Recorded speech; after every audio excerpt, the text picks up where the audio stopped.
Hello, welcome to my channel. This is Arnold.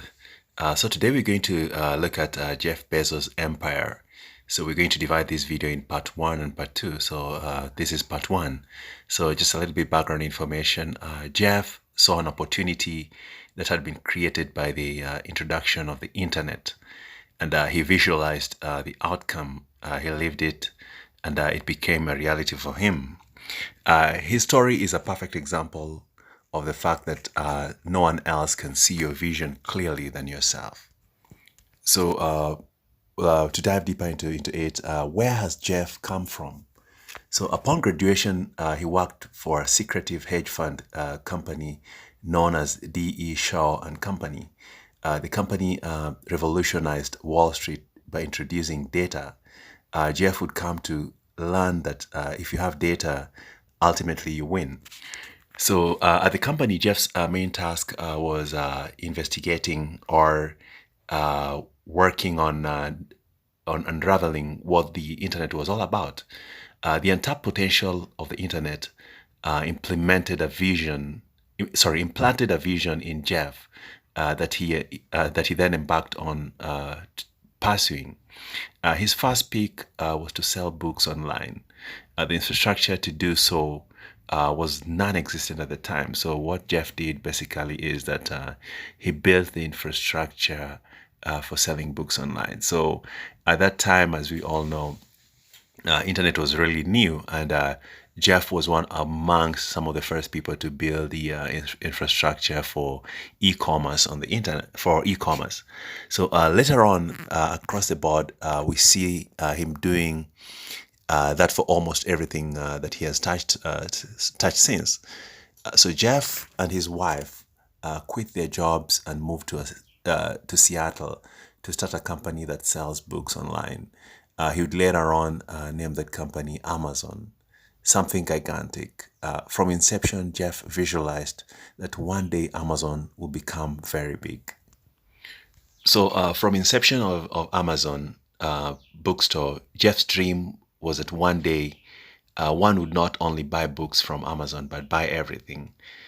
Jeff knew from the word go that understanding how his customers think and behave would be key in his success, and he employed everything he could in doing that, including having a scientist that studies such data and coming up with conclusions and recommendations on how to fully understand their customers.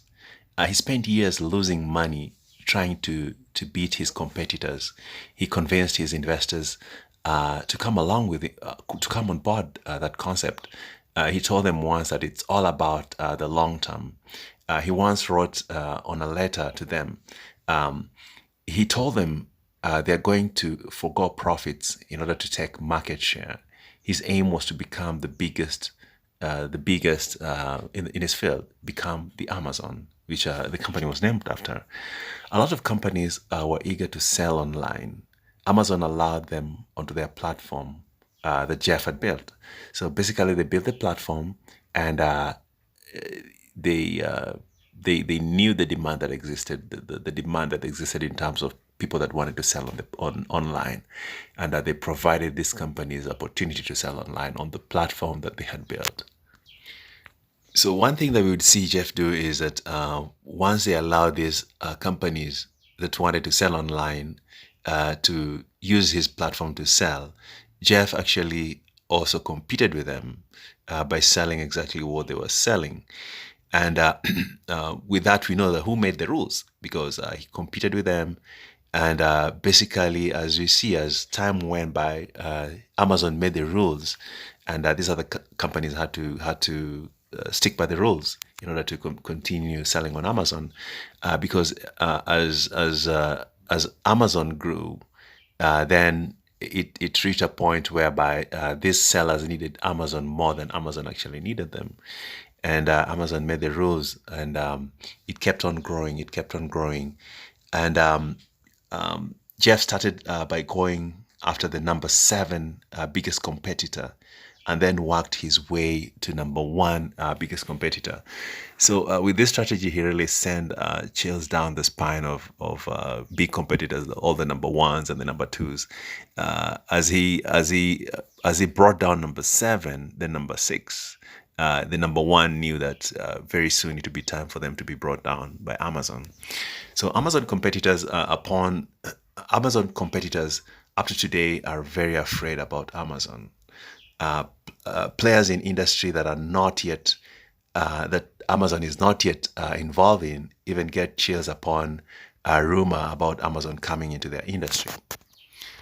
So one thing is Jeff would go on to attain a lot of successes. He attained the 2-day delivery, and he then aimed for number one delivery. There was a price to be paid, and Jeff strategized how to get that done. So one other thing is that Jeff knew what it would take to move the delivery from 2-day to 1 day, and he put all the measures in place, strategized, and he got that done. It wasn't easy though, because with doing that he had to really, some people had to strain, some people who are on his team really had to strain in order to attain the 1-day delivery. But he got it done, and that's something that they attained. So next is where is Amazon today? Where is Amazon now? So Amazon has become the Amazon. It has become big and confident. It comes in and states how things are going to be done. So when it was seeking to establish its second headquarters, it basically invited cities across the U.S. To bid for that, and actually we saw what happened. Cities actually really tried to grasp the opportunity, and we saw all what some cities did. Some mayors really went overboard to try and win Amazon to come into this to establish the second headquarters in their city. So Amazon has become that much confident that it even commands other cities to follow on its lead. So its executive once said that they have already done what trade unions would love them to do. So one thing with them though is that they are not so much for trade unions. They believe that they have done what trade unions would love them to do. So it has mastered how to go by regulations, set up independent contractors to deliver their packages, and through this they were actually able to really compete against UPS and other competitors in their field, because it found a way of circumventing regulations sent by regulators to regulate package delivery by companies in that industry, and that again made them emerge on the top. So Jeff has managed to make the name Amazon more synonymous to his company than where actually the name came from. So 60% of sales on Amazon as of today come from third-party sellers. Those who basically have shops on Amazon, who sell on Amazon. They bring in sales to the tune of 60% of the sales of Amazon. So today there are millions of sellers and millions of products being sold on Amazon. And the other thing is that Jeff has managed to successfully place consumers on his corner and is now reaping big from that. And one thing with that is that by placing consumers on his corners, it basically makes other people who are raising concerns about how Amazon does business to basically be noisemakers. Because if you make your customers happy, your customers are happy. They might not know to what price is being paid in order to make them happy. So its competitors have now ganged up against him and come to realize that the only way to go after Jeff is as a group and not on an individual basis. You don't go after Amazon on an individual basis. You can't be able to get anywhere with that.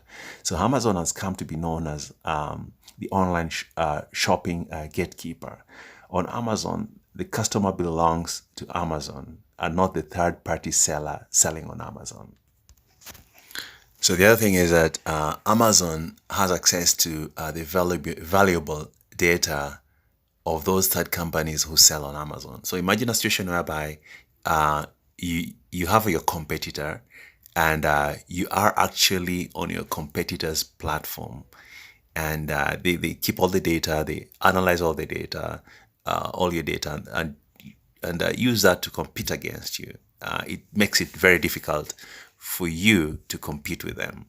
And that is what Amazon has really actually managed to do. They've invited third-party sellers onto their platform, and they basically own the customers these third-party companies sell to. They have a lot of data on what the third companies do, and they make the rules on how they conduct business on Amazon. So it has basically basically these third-party sellers basically work for Amazon, to say that in the least words. And so Amazon has become a market where, as a seller, you have to come in and sell quietly. You don't come there and start making noise. You come in, sell quietly, and keep doing what you're doing. All right, so with that, we come to the first part of this video. See you on the next part.